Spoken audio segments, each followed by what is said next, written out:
너희는 가서 나와 백성과 온 유다를 위하여 이 발견한 책의 말씀에 대하여 여호와께 물으라. 우리 조상들이 이 책의 말씀을 듣지 아니하며 이 책에 우리를 위하여 기록된 모든 것을 행하지 아니하였으므로 여호와께서 우리에게 내리신 진노가 그도다. 아멘.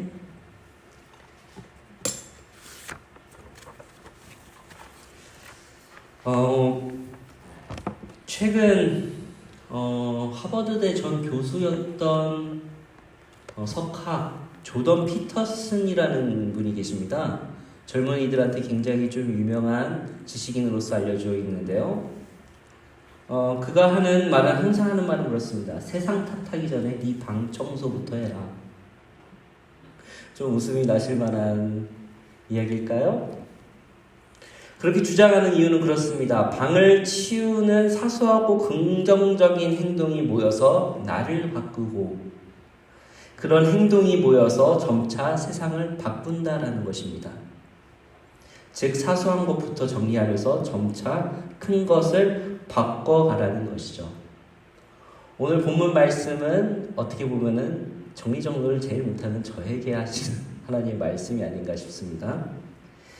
원래대로라면 우리가 이 시간에 새로 갈 성전을 청소해야 될 시간이죠.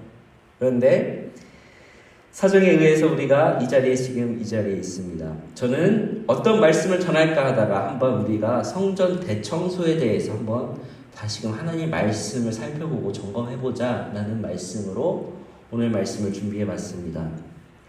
오늘 본문 말씀 열왕기하 22장은 바로 그 청소와 관련된 말씀입니다. 여러분들이 너무 잘 아시는 내용입니다. 요시야 왕은 이스라엘 남유다 선한 왕 중에 3명 중에 그나마 가장 다윗에 근접되는 왕입니다. 다윗의 길을 따른 왕이 3명 정도로 추스러지는데 첫 번째 여호사밧, 두 번째 히스기야, 그리고 세 번째 마지막 요시야 정도가 됩니다. 그 중에서도 가장 하나님 보시기에 말씀을 따른 왕이라고 칭함을 받습니다. 그런데 사실은 이게 유다 왕국이 망하기 직전에 그 정부가 잠깐 터지기 전에 반짝하는 거 혹시 기억하시나요? 필라멘트가 터지기 직전에 그런 왕이라고 볼 수가 있습니다. 그런데 오늘 본문 내용은 바로 어떤 배경 상황이 있었냐면은 그 당시 남유다 왕국은 위쪽으로는 아수르 제국이 있었고 또 그 아래는 애굽 이집트적으로 정치적인 줄다리기를 하고 있는 상황이었으며 또 오른쪽 아래는 신흥 강국 바벨론이 있는 상황 속에서 아주 그냥 복잡한 상황이었습니다. 국제정치 상황으로. 그러면서도 그들은 우상 숭배 문제와 하나님 사이에 양다리를 걸치고 있었던 것이 사실입니다. 우리에게 알려져 있는 단순히 이 산당은 우상 숭배 문제뿐만 아니라 이 종교 의식을 통해서 그들이 즐기고 있는 엔터테이너 같은 그런 향락에 관련되어 있는 우상 숭배의 문제였습니다. 거기서 먹고 즐기는 즐거움이 있었기에, 거기서 느끼는 쾌락이 있었기에 사람들은 그 향락을 놓지 못했고 정치 지도자들은 그것을 이용하여 하나님의 뜻과 정의와 공의로 정치를 하는 것이 아니라 어떻게 보면 포퓰리즘이라고 할 수 있겠죠. 백성들에게 베풀고 그러면서 축제를 펼치면서 그런 식으로 정치를 하기가 편했기 때문에 아수르의 문화와 가나안의 문화를 같이 섞어서 문제를 일으켰던 것입니다. 그래서 항상 남유다의 종교개혁은 이놈의 산당 문제, 즉 바알과 아세라 문제가 언제나 껴 있었습니다. 근데 요시야 왕은 여호와 보시기에 정직히 행하고 다윗의 모든 길로 행하여 좌우로 치우치지 않았다라고 오늘 말씀에 분명히 말하고 있습니다. 그가 어린 시절에 왕이 되었을 때도 26살에 왕이 되었을 때 성전을 수리하라고 명령을 합니다. 이게 얼마나 대단한 일이냐면은 히스기야 왕의 아들이 므낫세입니다. 근데 므낫세가 가장 악한 왕으로 찝힙니다. 하나님께서는 너희들이 아무리 깨끗하게 해야 되는데 므낫세에 지은 죄 때문에 이 심판을 되돌리지 아니하리라 라는 말씀이 있으시죠. 그가 55년간 통치합니다. 가장 최장수에, 그러면서 최악의 상황으로. 그러면서 그의 아들이 아몬이 왕이 되는데 이 남유다에서는 있을 수 없는 일이 발생합니다. 아버지에게 반란을 일으켜서 시해를 하죠. 북이스라엘은 워낙 정통성이 없기 때문에 그 쿠데타가 자주 일어났습니다. 그러나 남유다 왕국에서는 다윗의 그 자손이라는 그 명분 아래 하나에 함부로 그것을 하지 못했는데 그게 이 요시야 왕 아버지의 세계에서 그런 일이 벌어졌던 것입니다. 그렇기 때문에 그가 8살에 왕이 되어버리고 그리고 어느 정도 26살 정도 되었을 때 참 대부분 아버지가 악하면은 아들 또한 악한데 요시야는 특이하게 하나님의 길을 걷게 됩니다. 근데 사실 이거를 잘 살펴보면 대부분은 왕이 선한 길로 간 왕과 안 간 길은 대부분 엄마랑 연관이 되어 있습니다. 그만큼 어머니의 신앙이 중요하다는 것이죠. 그는 26살이 되었을 때 성전을 수리하고 다시금 할아버지 므낫세와 아버지 아몬의 오랜 우상 숭배로 인하여 외면당하여 방치되었던 성전을 다시금 보수하라고 한 것입니다. 성전을 다시금 재정비하라라는 말이죠. 성전을 청소하려고 그리고 재수리하려고 받은 모금한 돈을 헌금함에 딱 넣었는데 근데 이제 그 헌금함을 열어서 꺼낼 때 거기서 뭔가가 딱 발견이 됩니다. 여러분도 아시다시피 그게 바로 율법책입니다. 율법책을 발견하고 그 신하들이 그것을 읽고 요시야에게 갖다 주게 됩니다. 그리고 요시야가 그 말씀을 듣자 그의 옷을 찢습니다. 그리고 요시야는 우리가 이 말씀대로 살지 않았기 때문에 여호와께서 우리에게 내리신 진노가 크도다하면서 이 책에 대해서 더욱더 자세하게 알아보라고 명령하는 내용이 바로 오늘 본문의 말씀입니다. 이 발견한 두루마리는 아무래도 신명기일 가능성이 가장 높다라고 성서학자들은 말합니다. 신명기의 내용은 단순하죠. 어떻게 모세의 유언입니다. 하나님의 말씀대로 살면 너희들이 축복을 받고 그리고 대대손손대로 너희들이 평안을 얻지만 하나님의 이 말씀대로 살지 아니하면 너희들은 심판을 받고 저주를 받게 된다라는 내용이 바로 신명기의 내용입니다. 이후 요시야의 명령을 따라서 그 말씀을 제대로 읽을 수 있는 사람, 그 전문가를 찾습니다. 70여 년간 이것을 제대로 읽지 않았기 때문에 그 모든 것들이 다 중단되어 있는 상태입니다. 그만큼 우상숭배가 더 만연했었겠죠. 본문에 제사장 힐기야와 아이감과 악볼과 사반과 아사야가 이 말씀을 제대로 아는 사람을 찾으러 갑니다. 우리로 치자면 지금 청와대 고위 관료들이 국무총리부터 시작해서 그 각 기자재들, 서기관들 해가지고 이 말씀을 제대로 준행할 수 있는 사람, 이 말씀을 제대로 펼쳐서 알려줄 수 있는 사람을 찾는 것입니다. 그런데 그 사람이 누구냐? 여기서 나오는 그 다음 절수 계속 읽어보시면 아시겠지만은 여기서 나오는 사람이 바로 여선지자 훌다라는 사람이 나옵니다. 성경에는 많이 쓰여져 있지는 않지만은 여기 잠깐만 나오는 인물이지만 유대 전승사에서는 굉장히 유명한 여인입니다. 성경에 여자 선지자가 한 대표적으로 3명 정도가 되는데 물론 이제 다른 사람도 말할 수 있습니다만은 첫 번째로 미리암, 두 번째로 드보라를 말합니다. 그리고 세 번째를 이제 가끔 이제 이사야의 와이프도 얘기를 하지만 그래도 절대 빼놓을 수 없는 인물이 훌다입니다. 이 훌다가 대단한 사람입니다. 나중에 예루살렘의 묘역을 조사할 때 왕들의 묘에만 가까이 갈 수 있는 것은 다윗 왕가들의 그 사람들만 거기서 묻힙니다. 근데 거기에 같이 묻혀있는 사람이 바로 이 여선지자 훌다입니다. 이 사람은 어떤 사람이었느냐? 그 당시 성전의 예복과 관련되어 있는 사람이라고 여기는 쓰여져 있습니다. 아마 제의에 관련돼서 전문가였을 거예요. 예루살렘 둘째 구역에서 거주했다고 하는데 여기가 지금 굳이 말하자면 신도시입니다. 신도시. 히스기야 때 그 예루살렘을 확장해서 신도시를 했는데 거기가 예루살렘 제2구역입니다. 울산으로 치면 우정 혁신도시 살았다라고 생각하시면 됩니다. 주로 성전과 관련된 사람들이 거기서 모여서 일을 했는데 훌다는 성전에 제사를 드리는 옷을 짓는 사람이었습니다. 그렇기 때문에 아무래도 여호와의 뜻에 맞게끔 제의를 하려면, 제사를 지내려면, 옷을 지으려면 성경을 보고 또 봤을 확률이 높다라는 것이죠. 그런데 여선지자가 훌다가 그 본문 내용을 정확하게 알려줍니다. 이 고대 히브리어가 물론 이제 우리들도 아시다시피 우리나라 글씨와 달리 자음으로만 이루어져 있기 때문에 그 모음을 정확하게 알려주지 않으면은 읽을 수가 없을 뿐더러 그것을 읽었다고 할지라도 지난 75년간 모든 제의와 모든 상황이 중단되어 있었기 때문에 정확하게 어떻게 제사를 드려야 되는지 어떻게 행해야 되는지를 다 까먹은 상태입니다.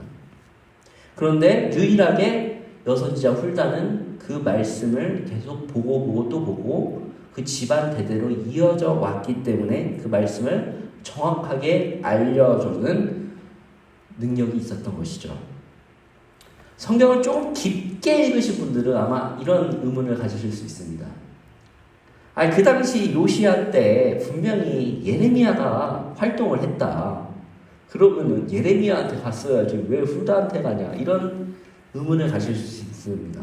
그런데 이 훌다가 바로 예레미야의 숙모일 확률이 높습니다.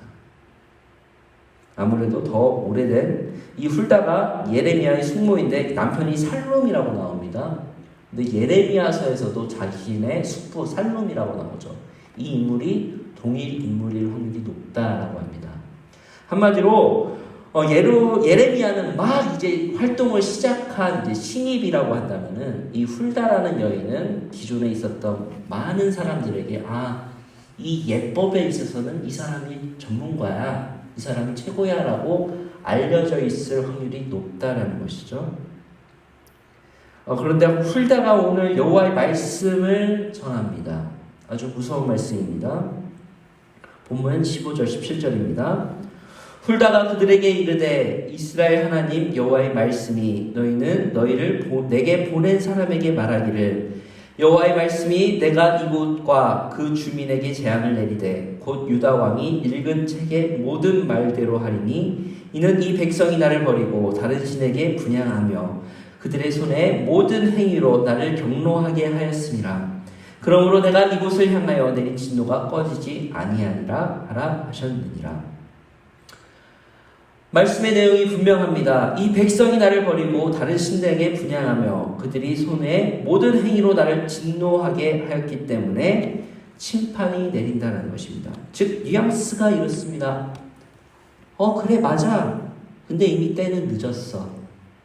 그 말씀대로 그 심판이 있을 거야 라는 느낌입니다. 그런데 훌다가 요시야에게 전한 말씀은 이렇습니다.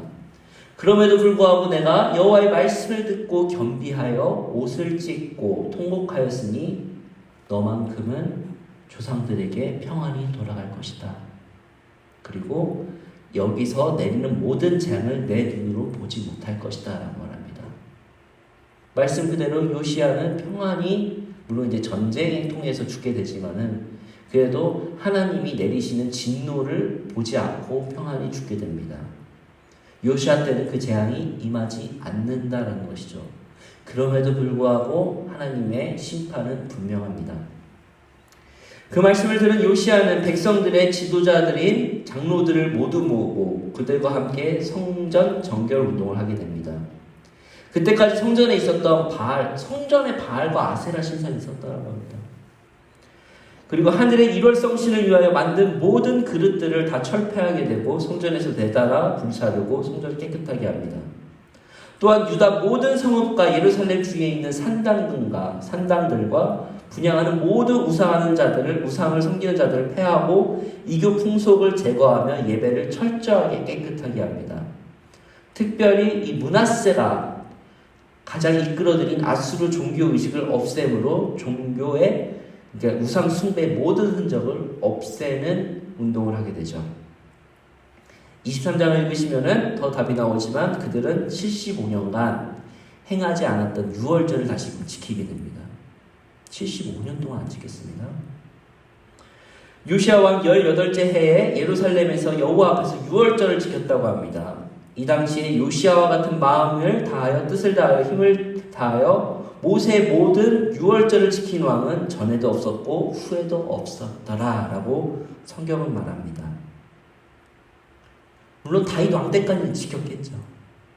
다윗 왕 때까지는 성경에 쓰여져 있지는 않지만은 이 역대기에서는 이 유월절이 그래도 모세 이후로 제대로 지켜진 유월절이다 라고 말을 하고 있습니다. 이 유월절을 지킬 때 예루살렘에 큰 기쁨과 평안이 있었다라고 합니다. 먼저 왕인 요시아가 자신의 재산을 내어놓으며 소와 양과 염소를 내놓고 고관 대작들이 진심으로 자신의 소유인 양과 소와 염소들을 내놓았다고 합니다. 그리고 더 중요한 사실은 제사장들이 제일 먼저 먹은 것이 아니라 그 남은 음식들을 제사를 지내면서 같이 남은 음식들을 낮은 사람, 심지어 문지기들까지 요즘으로 말하는 배달의 민족 딜리버리 서비스까지 하면서 그렇게 함께 낮은 사람들에게 같이 함께 나눴다라고 성경에 쓰여져 있습니다. 유월절의 행사가 그나마 제대로 지켜진 순간이죠. 즉 성전 청소를 통하여 성전의 회복과 예배의 회복 그리고 민족의 회복이 이루어진 사건이라고 할 수 있겠습니다.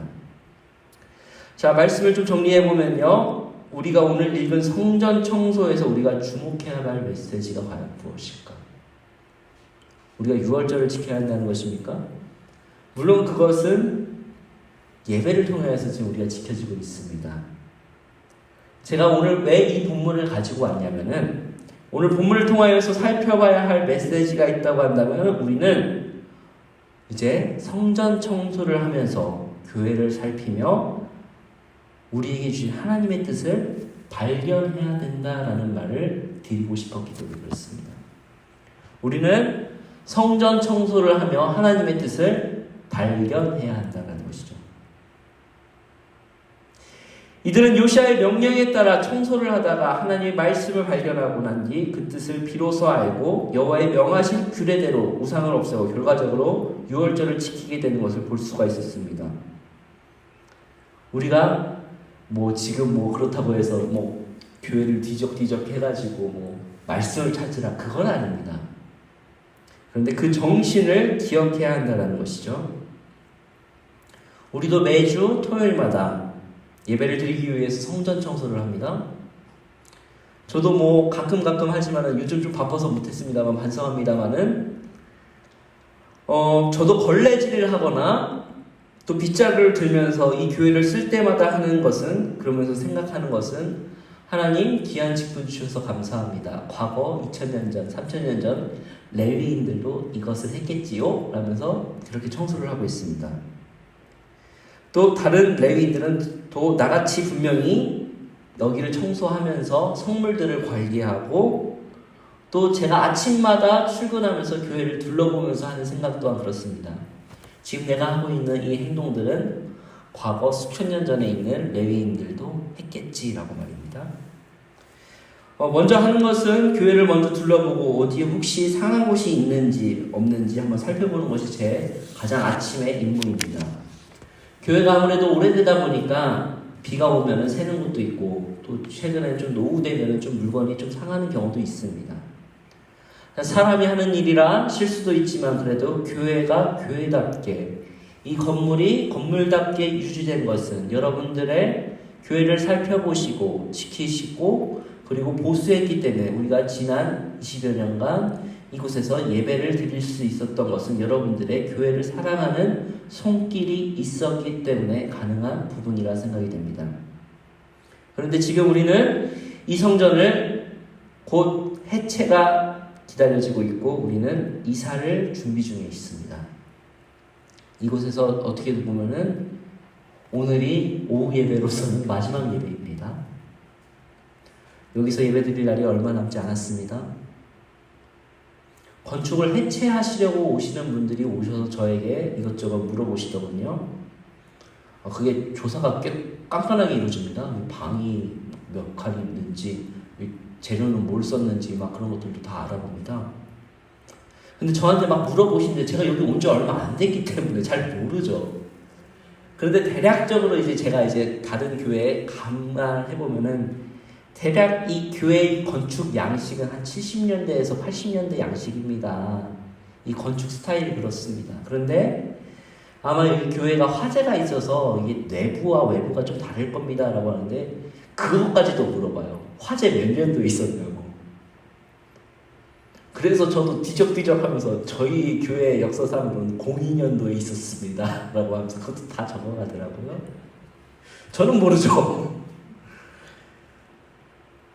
우리가 지금까지 여기서 드린 예배 우정동 선전에서의 시대가 끝이 나고 이제 복산동으로 옮기게 됩니다. 더 크고 아름답고 웅장하며 더 좋은 환경으로 우리는 예배 터전을 옮기게 됩니다. 그리고 오늘 우리는 원래 그곳에서 청소를 할 예정이었습니다. 본문과 달리 우리는 과거에 있는 그 보수하는 게 아니라 새 성전을 청소하게 됩니다. 그리고 이곳에 있는 기존의 이사를 위해서 준비하면서 또 정리를 하게 되실 것입니다. 정리정돈을 하면 꼭 벌어지는 일이 있죠. 오늘 본문 중에 말씀 주셔서 이게 여기 있었네. 분명히 있습니다.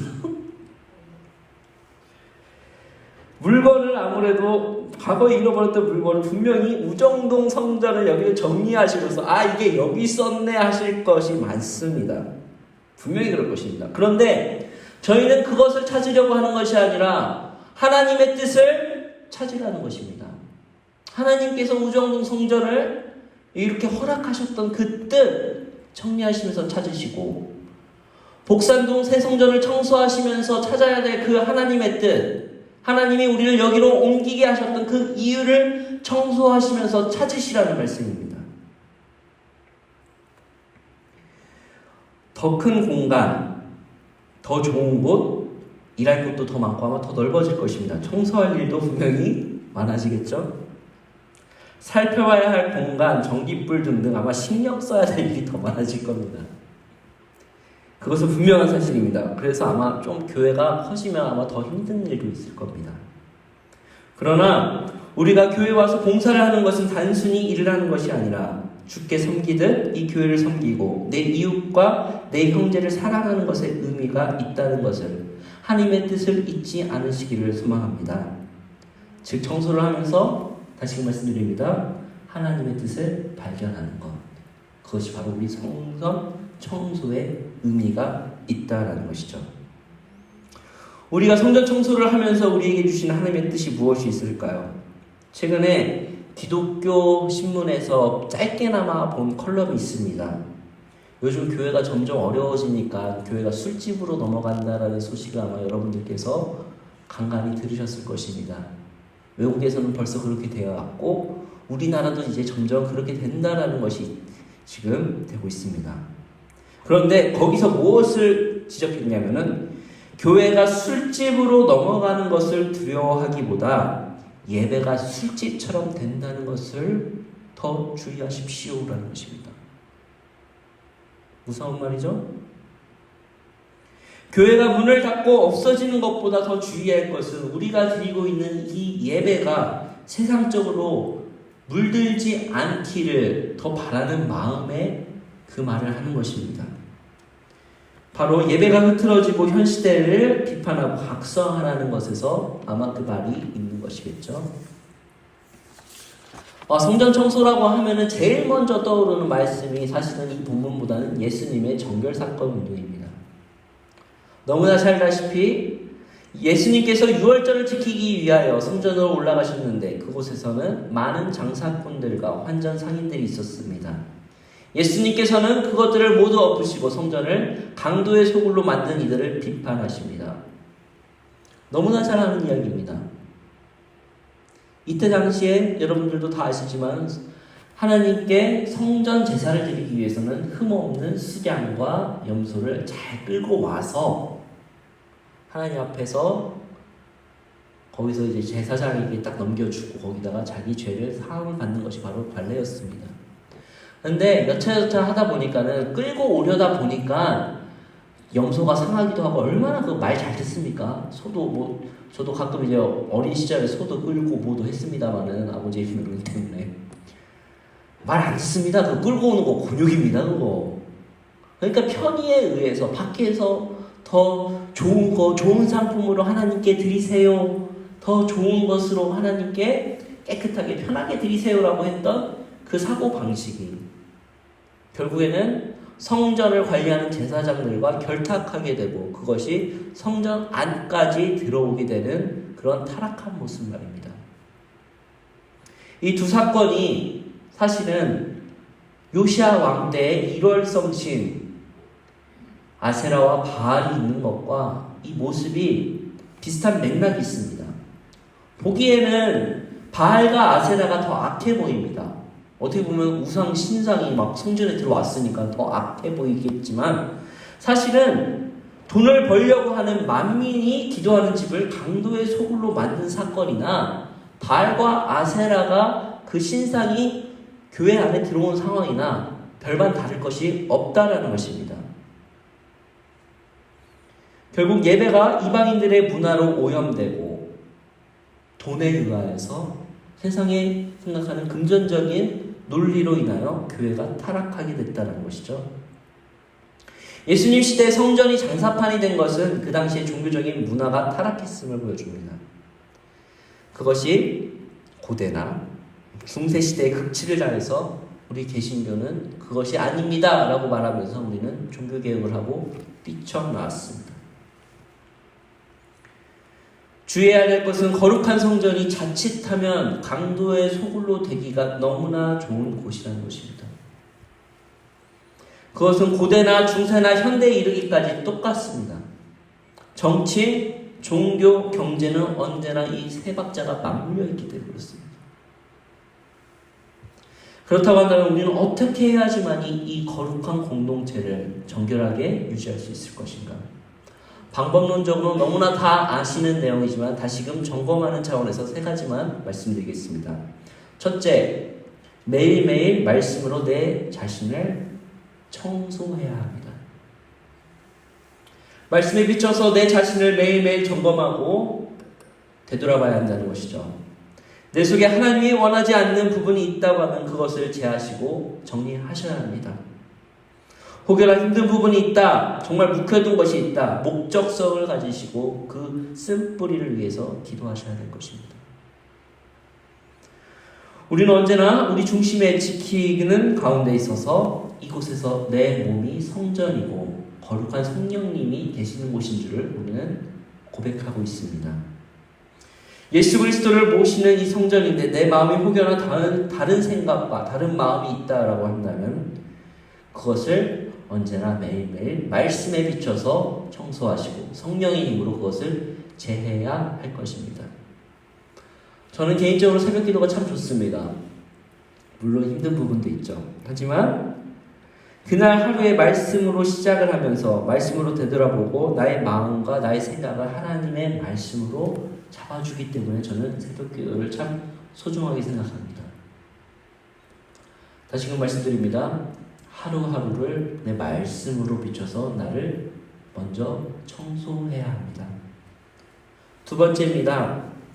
하나님께서 허락하신 가정을 책임지고 돌봐야 합니다. 우리 많은 신앙의 선배들이 이 부분을 많이 뉘우치고 있죠. 교회를 더 신경 쓰시다 보니까 내 가정을 돌보지 못해서 후회하시는 경우들이 많습니다.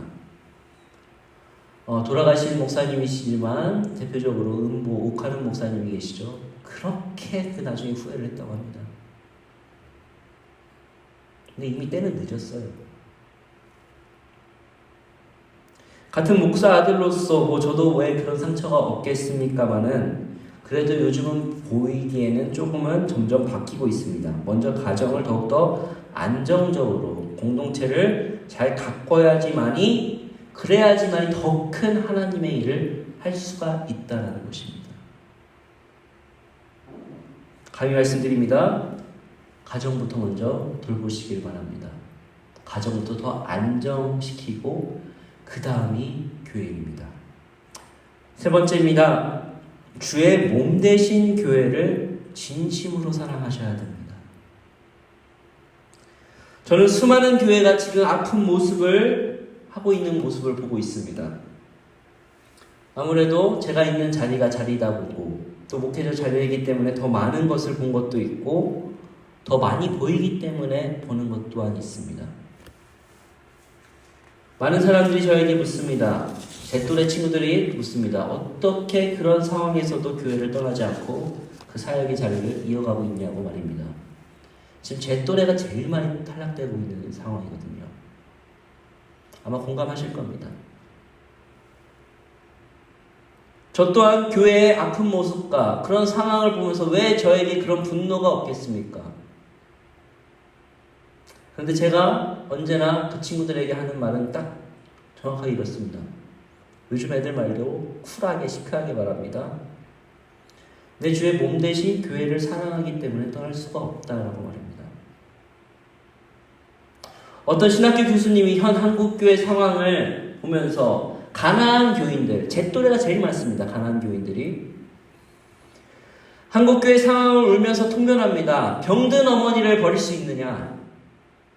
병든 어머니도 어머니다. 절대 버릴 수 없는 것이 바로 어머니라는 것입니다. 교회가 있었기에 내가 있고 지금 제가 이 자리에 있을 수 있습니다. 제가 물론 이 교회에서 성장한 것은 아니지만 이 한국교회의 모태 통해서 있었기 때문에 제가 이 자리에 있습니다. 저는 한국교회 사랑을 받고 자란 사람인 줄을 이곳에서 고백합니다. 그렇기에 그 사랑을 받았기 때문에 이 교회의 몸 대신 교회를 사랑하고 주의 몸 대신 교회를 찾아서 애를 쓰고 있습니다. 감히 말씀드리지만은 저는 우리 교회도 그렇지만은 저는 지금 깨진 교회만 골라서 다니고 있습니다. 이런 표현이 참 어색하죠? 왜 그러냐? 그 교회를 사랑하시는 하나님이 계시고 우리 남아 계시는 우리 성도 여러분들 또한 이 교회를 사랑하시기 때문에 이 자리에 있는 것으로 제가 알고 있기 때문에 그렇습니다. 교회가 있었기에 내가 있습니다. 내가 이 자리에 함께 할 수 있습니다. 우리 교회 공동체가 있었기에 아픈 순간이 있었음에도 불구하고 우리가 새 시대, 새 성전, 아름다운 성전으로 갈 수 있는 그 기쁨을 누릴 수가 있다라는 것입니다. 다시금 말씀드립니다. 나의 몸 대신 교회를 진심으로 사랑하십시오. 아픈 어머니도 어머니입니다. 버릴 수 없습니다. 우리는 더 좋은 환경과 더 좋은 기자재 그리고 더 좋은 시설로 이제 성전을 옮기게 될 것입니다.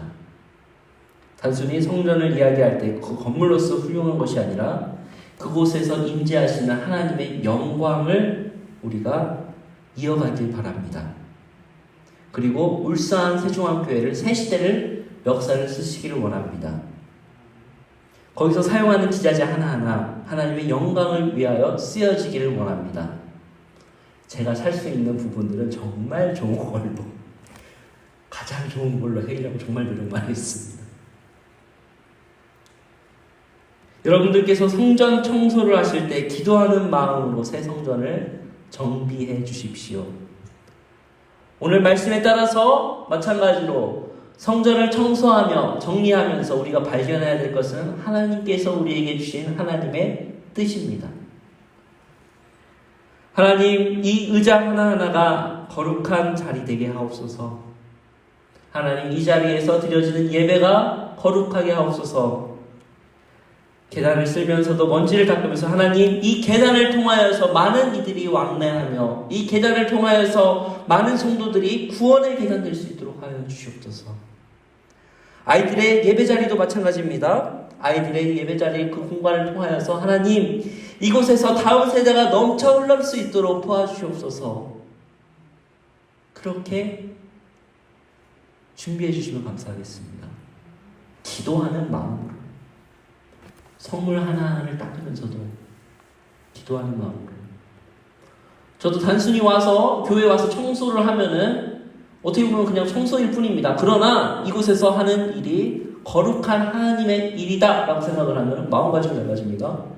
기도하는 마음입니다. 하나님, 제가 이렇게 낙엽 하나 쓸더라도 하나님의 주의 몸 되신 교회를 사랑합니다. 하나님, 오늘 또한 깨끗하게 지켜주시옵소서 하고 말입니다. 자, 오늘은 우리가 이사를 하기 전에 앞서서 성전 청소에 관한 말씀을 되새겨 봤습니다. 다시금 정리합니다. 무엇보다 나 자신을 깨끗하게, 두 번째로 내 가정을 거룩하게, 그리고 교회를 정말 전심으로 사랑해 주시길 바랍니다. 그렇게 함으로써 우리가 있는 아름다운 공동체, 하나님의 영광이 흘러넘치는 공동체, 울산 세종왕교회가 되기를 소망합니다. 그렇게 할 때에 우리의 사랑이 흘러넘쳐서 복산동에 흘러넘치고, 이 중구를 흘러넘치고, 이 태화강을 넘쳐서 동해바다까지 끝까지 가버리는 너무 큰 꿈인가요? 능히 하시리라 믿습니다. 하나님께서 우리에게 주신 이 아름다운 성전, 하나님 감사합니다. 이곳에서 드리는 마지막 예배입니다. 그러나 하나님, 우리가 새 성전으로 가면은 더욱더 그곳에서 아름다운 하나님의 비전의 역사 펼치게 하옵소서. 닦아가시면서 먼지를 하나를 하더라도 하나님, 이것은 단순히 청소가 아닙니다. 이것은 하나님 기도입니다. 곧 성전 청소는 기도라고 할 수 있겠습니다. 기도하는 마음으로 우리가 말씀으로 다시금 무장하여서 우리가 이사가기 전에 함께함으로써 이제 새 시대를 열어갑니다. 새 성전으로 우리가 옮기게 됩니다. 하나님 도와주시옵소서. 그 영광을 함께하기를 주의 이름으로 소망합니다. 기도하겠습니다. 하나님 감사합니다. 주의 종이 참 작은 말씀으로 하나님의 성전 청소를 기도하는 마음으로 말씀을 전했습니다. 하나님, 우리가 새 시대를 열어가려고 합니다. 새 성전을 열어가려고 합니다. 그 성전에서 지금과 같이 지켜오신 은혜 감사하며 지금과 같이 인도하신 것처럼 또한 인도하여 주시옵소서. 교회 각자마다의 큰 사역들과 각양각색의 사역들이 있습니다.